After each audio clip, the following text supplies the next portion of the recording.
अस्सलामुअलैकुम। Rise and shine school की online classes में खुश आमदीद। क्लास 9th, मैं मिस परवीन आपकी बायो की टीचर हूँ। बेटा आज हमने अपना नया चैप्टर नंबर 10 स्टार्ट करना है। चैप्टर नंबर 10 जो है उसका नाम है रेस्पिरेशन यानी अम्ल तनफ़ुस।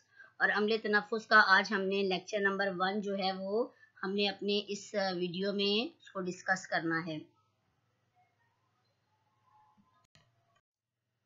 Topics of discussion. बेटा आज जो टॉपिक्स हमारे डिस्कशन में आएंगे वो क्या है, यानी आज हमने अपना नेक्स्ट चैप्टर नंबर 10 को स्टार्ट लेना है। हमारे पास जो टॉपिक डिस्कशन में आएंगे वो क्या है। Number 1, definition of respiration. Respiration क्या होता है, यानी रेस्पिरेशन क्या होता है, इसको हमने डेफिनेशन इसकी हमने पढ़नी है। दूसरा नंबर 2 है cellular respiration and their kinds, यानी सेलुलर रेस्पिरेशन क्या होता है और उसकी क्या कौन कौन सी काइंड्स होती हैं, इनको हमने डिफाइन करना है। Number 3 explanation of cellular respiration, यानी सेलुलर रेस्पिरेशन को हमने एक्सप्लेन करना है। बेटा जो हमारा चैप्टर नंबर 10 है वो बेसिकली जो है वो लिविंग ऑर्गेनिज्म का जो सबसे मेन और बेसिक जो प्रॉपर्टी है रेस्पिरेशन, सांस लेना, यानी ब्रीथिंग प्रोसेस होता है सिर्फ सांस लेना। और रेस्पिरेशन का मतलब है कि ब्रीथिंग प्रोसेस के बाद देन जो ऑक्सीजन एब्जॉर्ब होती है वो फूड की ऑक्सीडेशन में भी हिस्सा ले और एनर्जी को रिलीज करे। आज हमने इस टॉपिक को लेना है। और इसके अलावा जो ऑक्सीजन गैस हम रेस्पिरेशन में लेते हैं वो सेलुलर रेस्पिरेशन में कैसे जो है वो यूज होती है, यानी हमारे तमाम सेल में जो है वो रेस्पिरेशन का अमल कैसे होता है और इसकी कितनी किस्म अकसाम होती हैं। और मज़ीद हमने सेलुलर रेस्पिरेशन को एक्सप्लेनेशन के साथ जो है वो पढ़ना है। सबसे पहले हम पढ़ेंगे डेफिनेशन ऑफ रेस्पिरेशन, यानी रेस्पिरेशन की क्या डेफिनेशन होती है, क्या इसकी तारीफ होती है। The process in which oxygen gas is absorb, वो अमल जिसमें ऑक्सीजन गैस जज्ब होती है, and carbon dioxide CO2 gas is release, और कार्बन डाइऑक्साइड गैस रिलीज होती है। देखा जाए तो ऑक्सीजन गैस का एब्जॉर्ब होना यानी इनहालेशन और कार्बन डाइऑक्साइड का रिलीज होना यानी एक्सहालेशन, ये ब्रीथिंग प्रोसेस है। रेस्पिरेशन दो प्रोसेस का कॉम्बिनेशन होता है। First of all breathing process हुआ, अब आगे कौन सा प्रोसेस हो रहा है, oxidation of food, then absorbed oxygen, जो जस्ट की हुई ऑक्सीजन है कंबाइंस विद फूड, वो हमारी डाइजेस्टेड फूड के साथ कंबाइन हुई मिली, एंड रिलीज एनर्जी, और एनर्जी को रिलीज किया, एनर्जी को पैदा किया due to the oxidation of food. जब भी ऑक्सीजन किसी सब्सटेंस के साथ मिलती है प्लस होती है तो ऑक्सीडेशन का अमल होता है, और ऑक्सीडेशन के अमल में वो चीज़ ऑक्सीजन की मौजूदगी में बर्न होती है, और बर्न होने का अमल ही ऑक्सीडेशन कहलाता है, और इस अमल में लाजमी एनर्जी रिलीज होती है। इसका रेस्पिरेशन, ये अमल रेस्पिरेशन कहलाता है, अम्ल तनफ़ुस कहलाता है। यानी अम्ल तनफ़ुस असल में पहले ब्रीथिंग प्रोसेस यानी ऑक्सीजन गैस का एब्जॉर्ब होना इनहालेशन और कार्बन डाइऑक्साइड का रिलीज होना एक्सहालेशन है। फिर देन जो है ऑक्सीडेशन ऑफ फूड होती है, यानी ग़िज़ा की तकसीद होती है, यानी जो एब्जॉर्ब हुई ऑक्सीजन है वो हमारे ब्लड में जो डाइजेस्टेड फूड है उसके साथ कंबाइन होती है, क्योंकि ऑक्सीजन चीज़ों को जलने में मदद देती है, और जब वो फूड जो है वो ऑक्सीजन की मौजूदगी में जलती है तो ऑक्सीडेशन का प्रोसेस होता है और एनर्जी रिलीज होती है। यही प्रोसेस रेस्पिरेशन कहलाता है, जिसके नतीजे में हमारी बॉडी में एनर्जी पैदा होती है। केमिकल इक्वेशन हम इसकी कैसे करेंगे, ग्लूकोज हमारे लिए फूड सब्सटेंस है, C6H12O6 ये ग्लूकोज का फार्मूला है। जब वो ऑक्सीजन की मौजूदगी में ऑक्सीडाइज होगा तो क्या बनेगा, कार्बन डाइऑक्साइड बनेगा, वाटर बनेगा, और 673 किलो कैलोरीज एनर्जी रिलीज होगी। अगर हम 1 मोल ऑफ कार्बोहाइड्रेट लेते हैं तो 673 किलो कैलोरीज एनर्जी रिलीज होगी। अगर हम 2 मोल लेंगे तो एनर्जी भी इसका डबल हो जाएगी। यानी किसी भी सब्सटेंस को जब हम उसको ग्राम में उसकी जो है वो हम उसको ग्राम में जाहिर करेंगे 180 ग्राम ऑफ कार्बोहाइड्रेट, तो जब 180 ग्राम कार्बोहाइड्रेट रिलीज होगा यानी ऑक्सीजन की मौजूदगी में ऑक्सीडेशन के अमल से गुजरेगा तो वो रिलीज क्या करेगा, कार्बन डाइऑक्साइड, वाटर, और 673 किलो कैलोरीज एनर्जी रिलीज करेगा। यानी यहाँ हम देखें तो रेस्पिरेशन में क्या हुआ कि पहले नेजल कैविटी के जरिए हमने ऑक्सीजन गैस को अंदर लिया, इनहालेशन प्रोसेस से वो ऑक्सीजन अंदर गई, ये अंदर जाने का अमल जो है वो इनहालेशन कहलाता है, और कार्बन डाइऑक्साइड का बाहर निकलने का यानी एक्सहालेशन का अमल जो है वो कार्बन डाइऑक्साइड के इखराज का अमल कहलाता है। ये ब्रीथिंग प्रोसेस है। फिर आगे जाकर जो है वो हमारे लंग्स के अंदर जो है वो फूड की जो ऑक्सीडेशन होती है, यानी जो ब्लड जो है वो डाइजेस्टेड फूड के साथ हार्ट में सफाई के लिए जाता है, ऑक्सीजनेटेड फॉर्म में तब्दील होने के लिए जाता है। वो ब्लड जब लंग्स में जाता है प्योर होने के लिए, ऑक्सीजन एब्जॉर्ब करने के लिए, तो वहाँ फूड की ऑक्सीडेशन हो जाती है और एनर्जी रिलीज होती है। इस तरीके से इंसान की वो एनर्जी जो है वो उसके मुख्तलिफ मेटाबॉलिक एक्टिविटीज में इस्तेमाल होती है। सेलुलर रेस्पिरेशन, जो सेल्स के अंदर रेस्पिरेशन होता है वो क्या होता है? सेलुलर रेस्पिरेशन को हमने पढ़ना है कि सेल्स के अंदर रेस्पिरेशन क्या होता है। The process which occurs in the cell for the breakdown of food and release energy is called cellular respiration. The process which occur in the cell, वो प्रोसेस वो अमल जो सेल के अंदर होता है for the breakdown यानी तोड़ने के लिए, और फूड गज़ा को, यानी वो प्रोसेस जो सेल के अंदर फूड को तोड़ने के लिए जो है वो पैदा होता है, वकूफ़ पजीर होता है, एंड रिलीज एनर्जी और एनर्जी को खारिज करता है, वो प्रोसेस क्या कहलाता है? सेलुलर रेस्पिरेशन कहलाता है। सेलुलर रेस्पिरेशन जो है वो सेल्स के अंदर होने वाला प्रोसेस है। Step wise process in which the complex organic food is broken down by the action of different enzymes, यानी एक स्टेप वाइज, एक मरहलावार प्रोसेस जिसमें फूड के कॉम्प्लेक्स ऑर्गेनिक जो मॉलिक्यूल्स होते हैं वो टूटते हैं, किसके एक्शन से? एंजाइम्स के एक्शन से। And controlled step wise energy, और मरहलावार जो है वो तवानाई को खारिज करते हैं, एनर्जीज रिलीज यानी मरहलावार तवानाई को खारिज करते हैं within the cell, cell के अंदर ऑफ लिविंग ऑर्गेनिज्म, जिंदा जानदारों में। यानी सेलुलर रेस्पिरेशन सेल्स के अंदर होने वाला प्रोसेस है। यानी यहाँ हम देखें तो प्लांट सेल में क्लोरोप्लास्ट होता है जिसके अंदर जो है वो फोटोसिंथेसिस प्रोसेस होता है, क्योंकि सनलाइट एब्जॉर्ब होती है।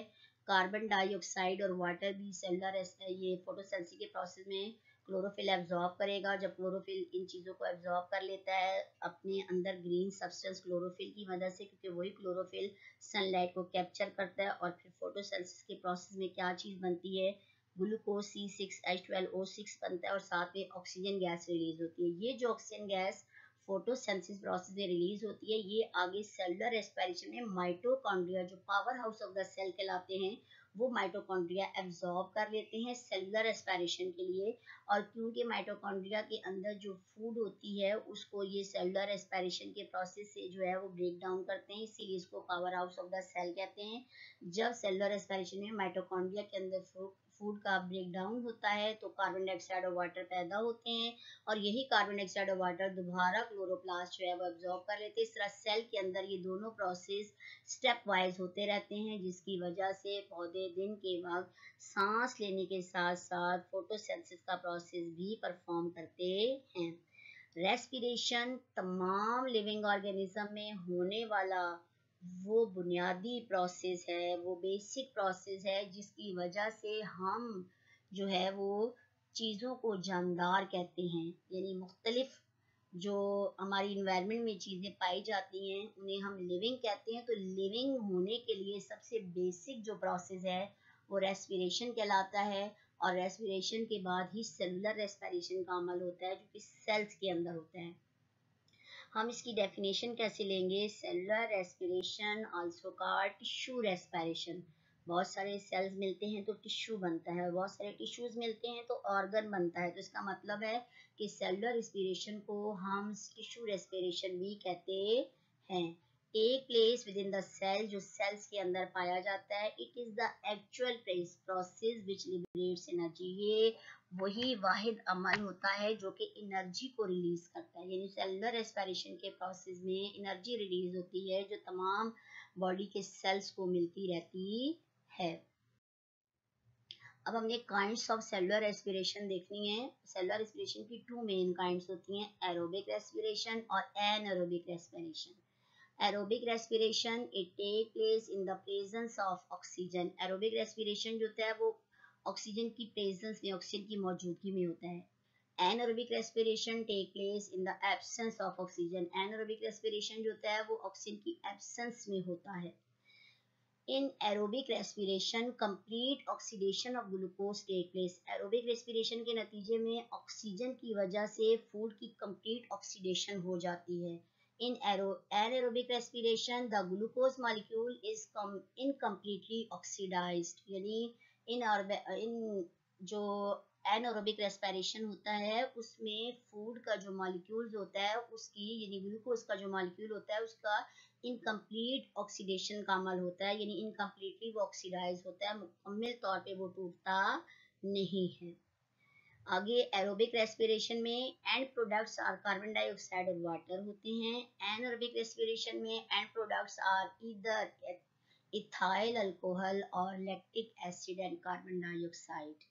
ठीक है, लैक्टिक एसिड एनिमल्स में होते हैं और इथाइल अल्कोहल जो है वो बैक्टीरिया और फंगाई वगैरह में एथेनॉल पाया जाता है, वो उसी को इथाइल अल्कोहल कहते हैं। Lot of energy is liberated, यानी 38 एटीपी। एरोबिक रेस्पिरेशन में फूड की कंप्लीटली ऑक्सीडेशन हो जाती है, इसलिए बहुत ज्यादा तवानाई पैदा होती है। और इन एरोबिक रेस्पिरेशन में relatively small energy is liberated, यानी बहुत कम एनर्जी जो है वो खारिज होती है, क्योंकि फूड की कंप्लीटली ऑक्सीडेशन नहीं होती, पार्शली फूड ऑक्सीडाइज होती है, जिसके नतीजे में कम तवानाई पैदा होती है। It occur in plants and animal cell. Aerobic respiration का अमल जो होता है वो प्लांट और एनिमल सेल में होता है। In aerobic respiration occur in many bacteria, anaerobic bacteria and human muscle cells.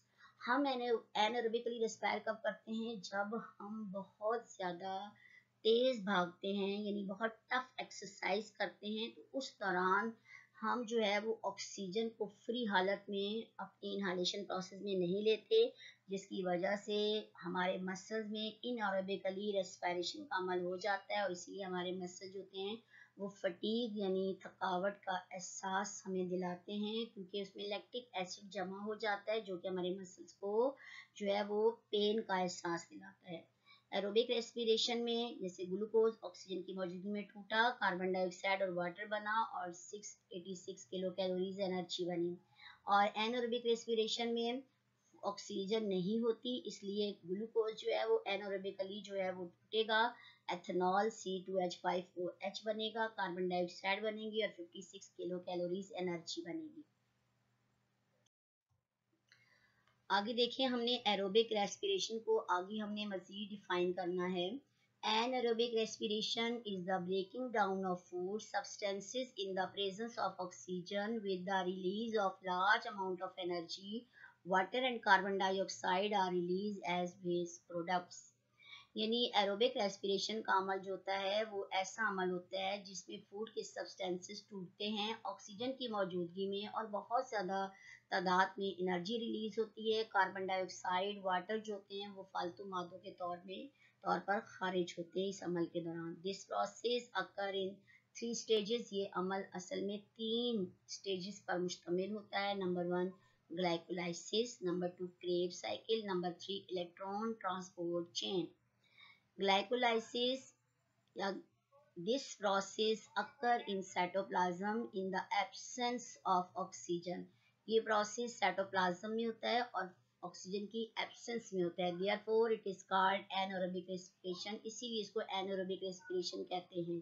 It release 2 ATP यानी energy from one molecule of glucose. Glucose के एक मॉलिक्यूल से 2 ATPs की फॉर्म में जो है वो एनर्जी के मॉलिक्यूल हासिल होते हैं।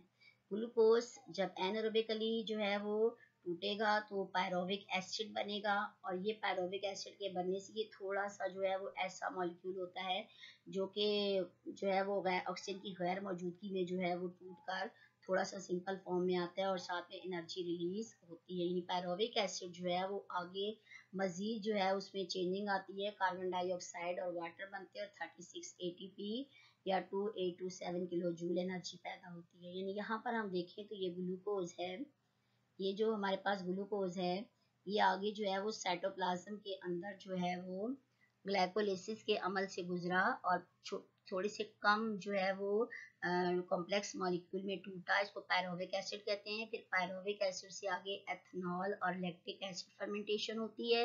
आगे देखा जाए तो अगर इस पायरोविक एसिड है, ये पायरोविक एसिड वो चीज़ है जो कि एनारोबिक रेस्पिरेशन के भी शुरू में होता है और एरोबिक रेस्पिरेशन के भी शुरू में होता है। और एरोबिक रेस्पिरेशन में जब ये आगे माइटोकॉन्ड्रिया में जाता है तो फिर ये मुकम्मल तौर पे टूट जाता है और इसके नतीजे में लैक्टिक एसिड पैदा होते हैं और एनर्जी रिलीज होती है। डायग्राम की फॉर्म में हम इसको डायग्रामेटिकल एक्सप्लेनेशन कैसे करेंगे, यानी ग्लूकोज आगे साइटोप्लाज्म के अंदर ये प्रोसेस हो रहा है, ग्लाइकोलिसिस का अमल।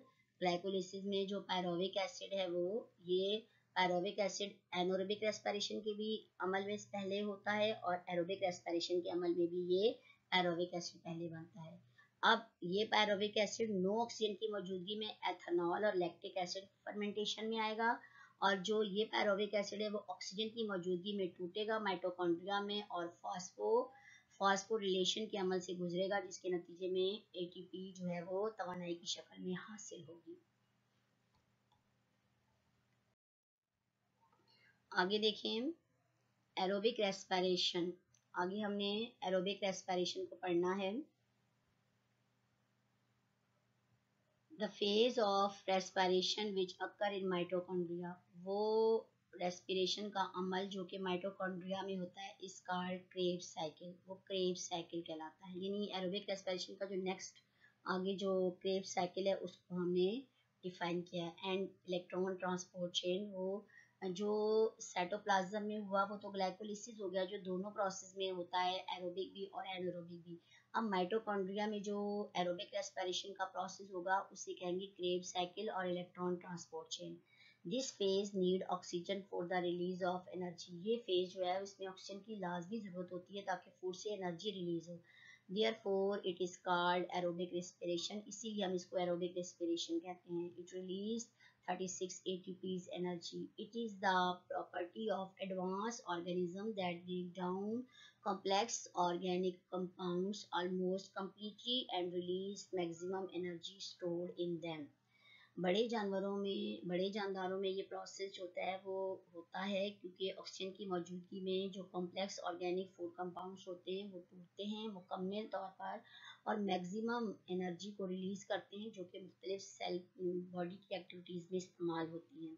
इक्वेशन के तौर पर हम कैसे लिखते हैं, ग्लूकोज C6H12O6 प्लस ऑक्सीजन की मौजूदगी में ऑक्सीडेशन का अमल होगा, कार्बन डाइऑक्साइड और वाटर पैदा होंगे और 2827 किलो जूल एनर्जी पैदा होगी। सेम एक तरफ से जिस तरह क्लोरोप्लास्ट में फोटोसिंथेसिस प्रोसेस हो रहा है तो दूसरी तरफ जो है वो जो माइटोकॉन्ड्रिया उसमें सेलुलर रेस्पिरेशन का अमल हो रहा है। यानी ऑक्सीजन की मौजूदगी में सांस लेने का अमल जो होता है वो ज़्यादातर बड़े जानवरों में पाया जाता है जिसमें ह्यूमन भी शामिल है, क्योंकि हमें भी अपनी बॉडी की रिक्वायरमेंट्स के लिए बहुत ज़्यादा तवानाई मैक्सिमम अमाउंट ऑफ एनर्जी चाहिए होती है, इसीलिए ऑक्सीजन की मौजूदगी में हमारी फूड ऑक्सीडाइज होती है। नॉर्मल कंडीशन में हम एरोबिक रेस्पिरेशन करते हैं। हाँ, कभी कभार जिस तरह हमने बहुत लंबी जो है वो बहुत थकावट वाली बहुत ज़्यादा टफ एक्सरसाइज कर ली उससे जो है वो हम एनारोबिकली भी हमारे मसल में जो है वो रेस्पिरेशन हो जाता है जिससे हमारे मसल जो है उनमें एरोबिक एसिड के जमा होने की वजह से थकावट का हमें एहसास होता है। और इसके अलावा बहुत ज़्यादा अगर हम बहुत ज़्यादा जो है वो टेंस हैं तो उस तरह भी बहुत ज़्यादा सांस फूलने से भी एनारोबिकली हमारे सेल जो है वो रेस्पिरेशन का अमल कर लेते हैं, वरना ये जो है बहुत ज़्यादा एनर्जी रिलीजिंग का जो प्रोसेस होता है ये बड़े जानवरों में पाया जाता है ताकि उनकी जो बॉडी की रिक्वायरमेंट्स है एनर्जी की वो पूरी हो सके। अब आगे हमने पढ़ना है एनारोबिक रेस्पिरेशन। एनारोबिक रेस्पिरेशन क्या होता है, जो ऑक्सीजन की गैर मौजूदगी में होगा वो एनारोबिकली रेस्पिरेशन होगा। It is the break down of food substances with the release small amount of energy in the absence of oxygen, यानी वो ग़िज़ा के टूटने का अमल जिसमें जो है वो बहुत कम मिकदार में तवानाई ऑक्सीजन की गैर मौजूदगी में पैदा हो उसे एनारोबिकली रेस्पिरेशन कहते हैं।